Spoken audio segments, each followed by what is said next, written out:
Hey guys, welcome back to more HOA stories. In this video, a homeowner association Karen towed my truck from my own driveway because supposedly it is too big for the neighborhood. Let's dive right into this story. And the first one starts like this. So I have been an electrician for many years, but one issue that I kept running into was that the trunk and back seat of my car always ended up being a total mess where I could not find anything. I just did not have enough space to work with using my family car, also as my work car. Sure, I could have unloaded and reloaded my equipment every single day, but that was a pain that nobody wants to deal with. I also did not want to deal with my kids getting potentially hurt if I left something on the floor of the back seat instead of moving it to the trunk. My wife and I discussed this several times, always with the result in the past being that we just did not have the money for a second car. Last year though, she surprised me for Christmas and took me to a dealership to get myself a new truck. She had been saving up for years to have enough for a hefty down payment of a Chevrolet Silverado. The back had the space that I needed to both store everything and keep it semi-organized at the same time. I don't want to exaggerate and say that the truck saved my life, but I will say that it made a huge difference. Work was now less stressful and I was saving so much time, I was able to see more clients and get more money within the same amount of time in a day. I no longer had to worry about my kids getting hurt because we still had the other car, which was going to be the family car. The last thing it changed was the fact that trying to organize the lives of 4 people with only one car was done. I never knew how much fighting could be solved, and I wouldn't be surprised if it was part of the reason I got the truck. I wanted to say all of this to really make you understand how important the truck was to me and how I needed it. Now I want to introduce you all to the antagonist of my little tale, Karen. Karen was in charge of running the HOA where I lived, and to make matters worse, she also lived on the same block as me. That was how I knew she was trouble and the kind of person that nobody would want to deal with. I've had issues with her before and she really is the definition of a control freak. Once I was just walking my dog and he did his business right on her lawn. I of course had a bag and was already bending down to pick it up when I heard her coming out of the house and screaming at me to get off her lawn. I was just at the edge of it too. She went off about how dogs need to be kept on leashes and picked up after, both of which were happening right in front of her eyes. It was not only animals she hated babies too. When my youngest was born, she spent more time crying than anything else. At one point we were just going from the house into the car and Karen was passing by and told us that we could face fines for noise violations if we did not keep our daughter quiet. Our 1-month-old baby. Karen was clearly insane and the last person that I would want to have any type of control, but she still ended up running the HOA. Unlike some other people that post here, I am within the HOA, aka a member, and I do need to follow their rules. I'd consider myself a pretty good neighbor and I don't cause problems for anybody. My wife and I are far too tired most of the time to break any rules. Well, before this entire thing, I had only been given 2 fines from the HOA and I will admit that I probably deserved those too. They were both for maintenance because I pretty much let my lawn die a couple times. I was never mad about any of that, but once I got my truck, Karen seemed to have painted a target on my back. And one that she was determined to hit. About 3 weeks after I got the truck, I ran into Karen again. I was actually just coming back home from work and wanting to go inside and eat something. I don't know what it is, but every single time I've run into a Karen in my life, it seems that they pick the worst possible time to have a conversation. I wish I had ignored her instead of turning around when she had called my name. Me, yes? Karen, the HOA needs to know how long your guests are gonna be staying with you. We do have limits on that sort of thing around here. We don't want squatters. Me, I think you might have the wrong house. We don't have any guests staying with us. Karen, but that, she gestures towards my truck, has been here for 3 weeks. We have a strict limit of 4 for visitors. Me, oh I see. No, the truck does not belong to anybody visiting. It's actually mine. Karen suddenly had an entire change to her face and tone. She went from that fake being nice thing to one of disgust. If I did not know that she was a Karen already, I would have thought to look behind me for something insane happening. Karen said, "You cannot be serious. That thing is not allowed here. This is a nice neighborhood and my job is to make sure that we keep that nice appearance. That means none of those monsters are allowed." Me, actually, as long as it's registered and has all the legal paperwork, I'm allowed to have it. I've done nothing wrong. Karen, it is so ugly. Me, well, I think it's beautiful. Still has that new car smell. This is not some beat up white van or anything. I need it for work and the bottom line is I'm keeping it. Now if you excuse me, I have not eaten since breakfast because I was too busy doing hard work, something you probably don't know anything about. I then went inside and right away, some of you might think I was being harsh. I won't lie, I'm a bit of an abrasive person in general. I knew Karen and where this was going though, so I knew that I had to just cut her off and keep on with my life. I was right about one thing though, and that was I knew my truck was allowed. As long as I did not park it illegally or anything, there was nothing Karen would be able to do, or so I had thought. I should have expected her to do something extreme, but once again my foresight was horrible. A few days had gone by and I was out with my family for our weekly dinner out. Since it was all of us going, we took the family car. Well, we came back and in the driveway was nothing. The driveway was empty, despite the fact that before we left, my truck was very clearly there. I was panicking and not even thinking about Karen in that moment, and instead that somebody might have stolen it. I was gonna call the cops, but before I did, I noticed that there was something taped to my front door. I figured reading that first might be a good idea, so I went and took the letter. I also made sure the door was still locked and the house was empty before my wife and kids also came inside. The letter was from Karen and she told me that despite my official warning about my illegal truck, I had still kept it and she towed it away using her powers as the HOA president. Further on in the letter was information about where it got towed to, that I could get it at my own expense, but if I brought it back she would get it towed again. I could not believe the nerve she had to do something like this. I knew that she was in the wrong and the letter honestly only dug the hole for herself even deeper, so I called the police to report that my car had been stolen by my neighbor.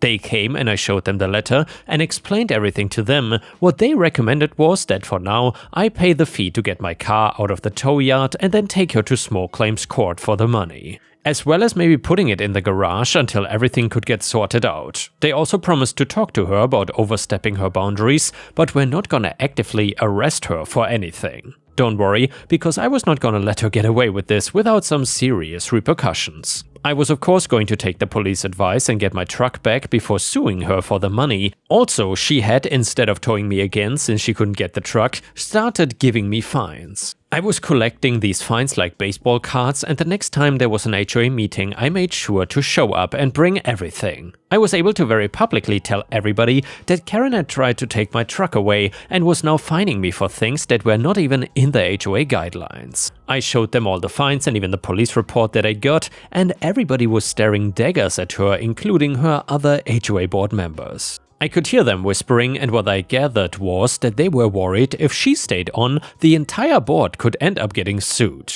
Karen suddenly lost all her confidence she had when talking to me in private. Meanwhile, the rest of the people that came to the meeting were on my side and saying that Karen was actually horrible and needed to step down. It did not end up getting this far, but I feel like they were ready to back me up in getting rid of the entire HOA if Karen would continue to be in charge. During that meeting, we were told that Karen had decided to step down from her position to take more personal time. She was very obviously angry at me during that meeting, but I didn't care. I also made sure that the fines were gotten rid of since they had no basis to begin with. You can also be sure, Sunshine, that I took her to small claims court where her arguments of having the right to tow were not listened to. I started parking in the driveway again because the both of us knew that if she tried to tow my truck away now, that she did not have the HOA to hide behind, it would just be theft and she would be getting arrested for it. She basically claimed my truck did not belong to the neighborhood because it would look like a so-called redneck area because it's way too big for our roads and does not fit the atmosphere. My guess is she considered these trucks low class, but we were in a working class neighborhood. It was not filled with rich doctors or lawyers or anything.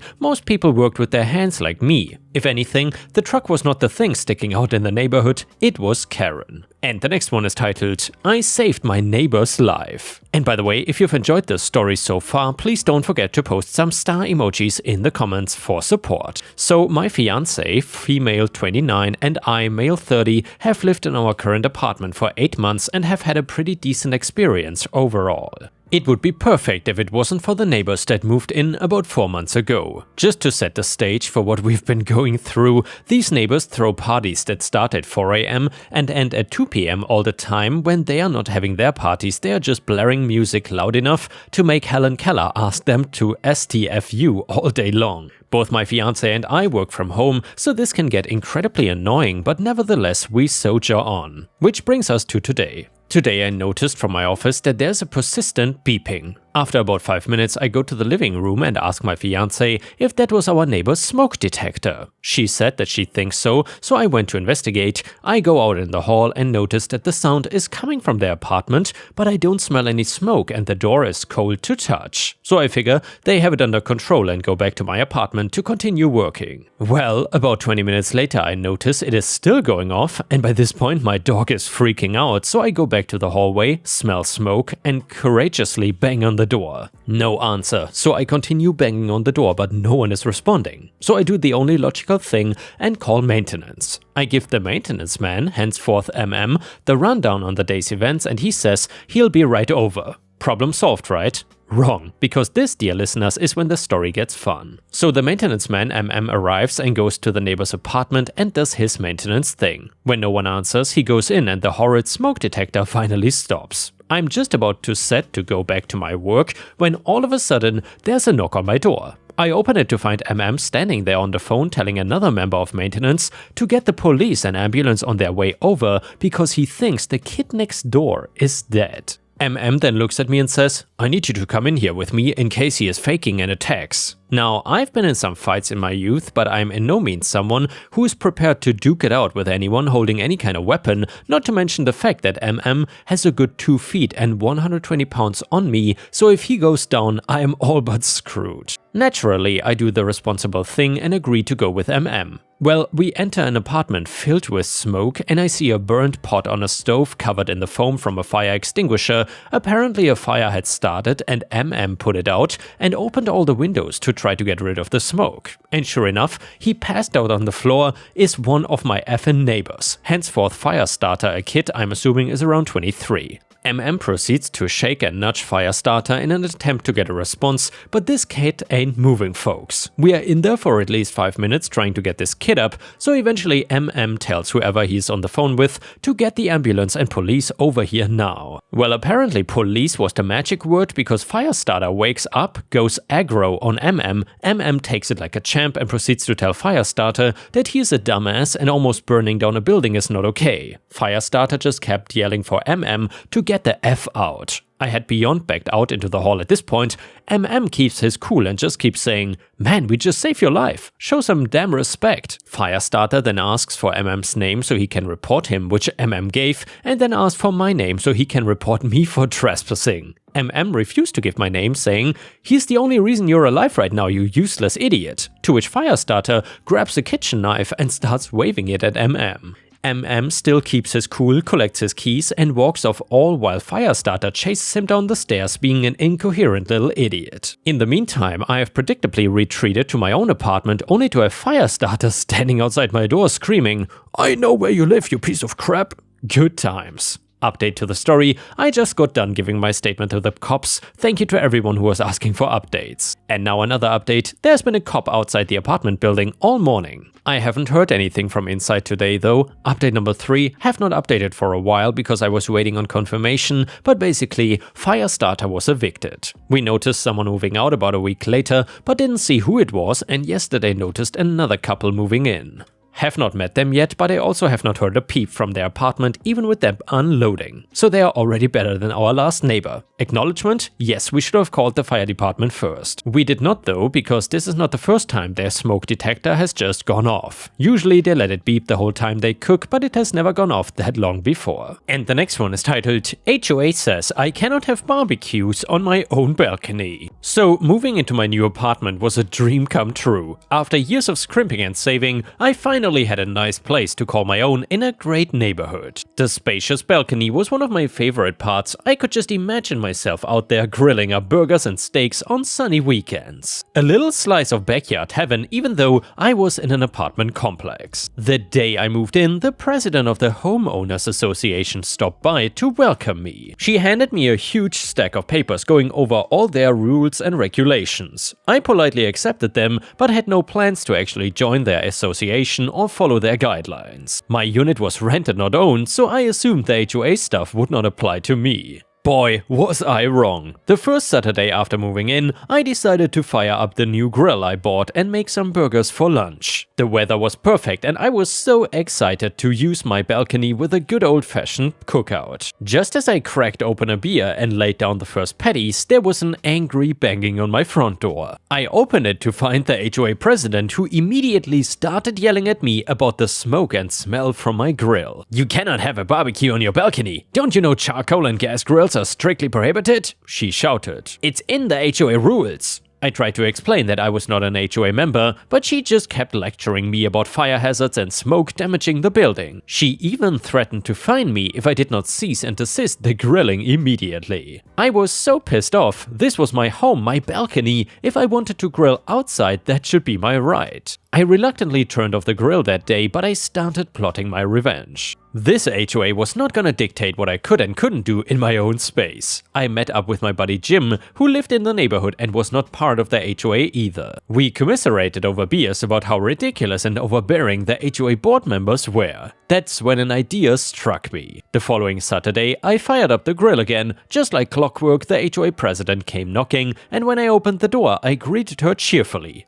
"Good afternoon. Let me introduce you to my lawyer, Jim." I gestured to my grinning friend. Jim stepped forward, pushing his glasses up his nose and extending his hand politely. "Pleasure to meet you. I'm here observing my client engaged in a perfectly legal activity on his own rented property." The HOA president's face dropped. Clearly, she was not expecting me to call her bluff and have representation present. "Now see here, grilling and smoking are clearly prohibited in the bylaws," she started to say. "Bylaws which don't apply to my client, as he is not a homeowner nor an HOA member," Jim countered smoothly. "You have no jurisdiction over what he does on his rented property, including his balcony." The HOA president stammered incoherently, trying to come up with a rebuttal. But Jim didn't give her the chance. "I suggest you stop harassing my client and review your own bylaws before incorrectly attempting to enforce them on non-members. And now have a good day." And with that polite but firm dismissal, he closed the door in her astonished face. I jumped up and high-fived my brilliant friend. We eagerly returned to the grill, laughing as we feasted on perfectly seared steaks just the way we like them. No more unwanted HOA interventions for us. For a while, things were blissfully peaceful. I grilled on my balcony whenever I pleased, even doing full-on barbecue shindigs with friends over on weekends. Never heard a peep from the HOA. But of course, it was only a matter of time before the president tried something again. One sunny Saturday afternoon, I had about 10 friends over for a big cookout. Music was playing, cold beers were flowing, and we were having an awesome time.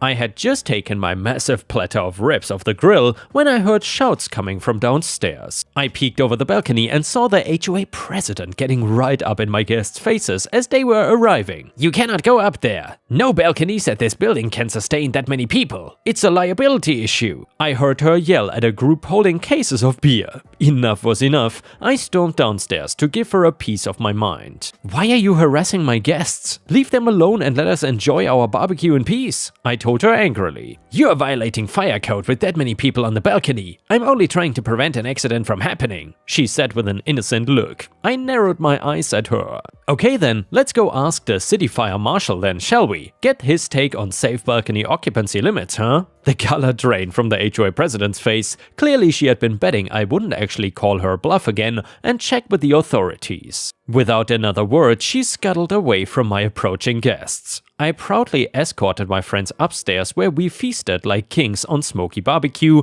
while laughing about the HOA president's pathetic power plays. Later that week, I got a letter from the property management company stating that upon reviewing the matter, balcony grilling and guests were perfectly fine with proper precautions. The HOA president had been putting in complaints, but they were baseless and I could carry on as normal. It felt awesome to have that victory and validation. The HOA tried a few more lame objections and interruptions to my balcony leisure activities after that, but I shot them down every time. They finally seemed to realize they had no authority over what I did in my own space. Now, whenever I see the HOA president, I make sure to smile and wave politely from my balcony paradise. Usually while holding an ice-cold beer in one hand and a juicy grilled burger or steak in the other. She, on the other hand, hurries past without making eye contact. My balcony, my barbecue, my rules. So take your HOA guidelines and shove them. And yeah, Ripe stars, I gotta say, props to OP for standing up to the HOA bully in this situation.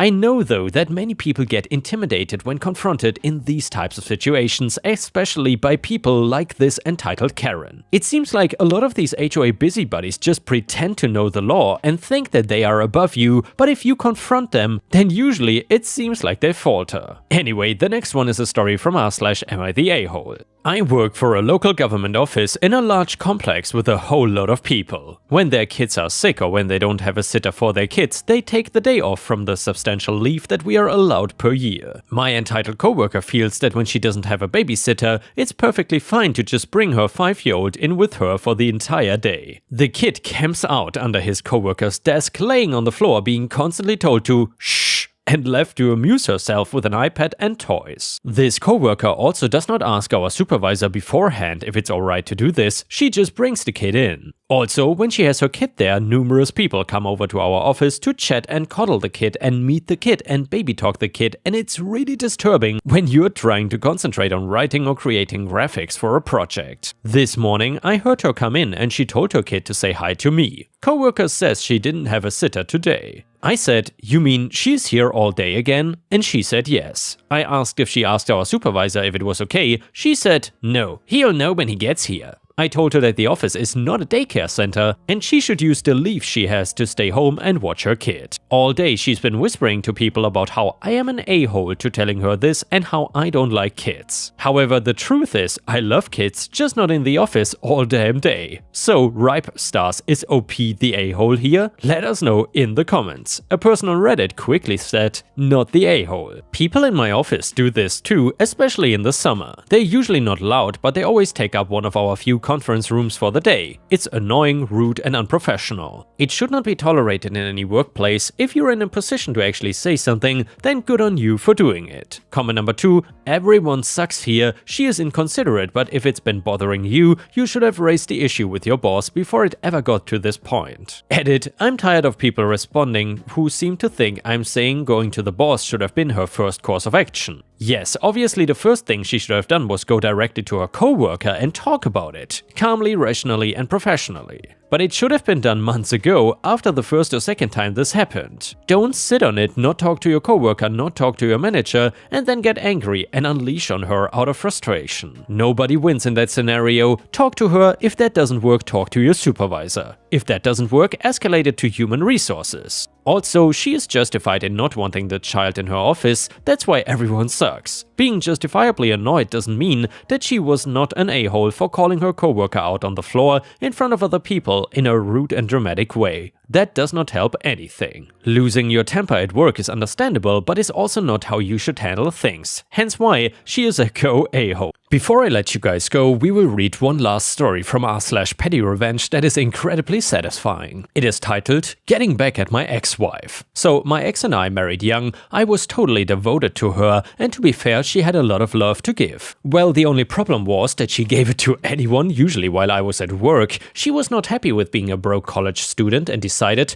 to screw her way into another relationship that could provide her with more money. I came home early to find a dude old enough to be her father spooning his cucumber. Well, let's just say they did it, and I went to see a lawyer the next morning. And we got divorced less than a year after we married. I naively thought this would be the end of our interactions. We did not have kids or assets to fight over, so we had no reason to ever see one another again. Except she would not go away. Over the next few years, she made my life miserable. And basically, my career took off and I started a small freight company. I was not rich by any means, but I was making a little money. And my ex felt entitled to a cut by virtue of our brief union. She would contact me at random times, threatening lawsuits if I did not give her what she was owed, as she put it. That's not how divorce works, of course, but she figured she could harass me into a payout to make her go away. I ignored her threats and negative social media posts, and they eventually dwindled down to occasionally driving past my house on holidays when she was in town to visit her parents. A few more years go by, and the loser she cheated with is long gone from a heart attack, leaving her to raise their kid alone. That was a bit of an extreme measure to get away from her, but I understand. She moves away to the other side of the state, and that could have been the end of it, but I decide to thumb my nose at her one last time. I learned through a friend of a friend that her kid is gonna start Little League the next season. I'm a big believer in supporting youth sports, so I contact the league and sponsor a team in her community via my company, which happens to include my first and last name in the title. The idea was that her team would play my team once or twice that season, and she would have to sit in the stands with nothing to do except be pissy about it. By some chance, stroke of good fortune, I got even more than I hoped for. You see, players are drafted to teams at random. Guess who got assigned to the team I sponsored? Every game, every post-win pizza party, every time she washed her kids' gear, she was surrounded by a sea of uniforms with OP Transportation emblazoned on the front in big letters. That was a good summer. Thank you very much for watching. I will see you again tomorrow.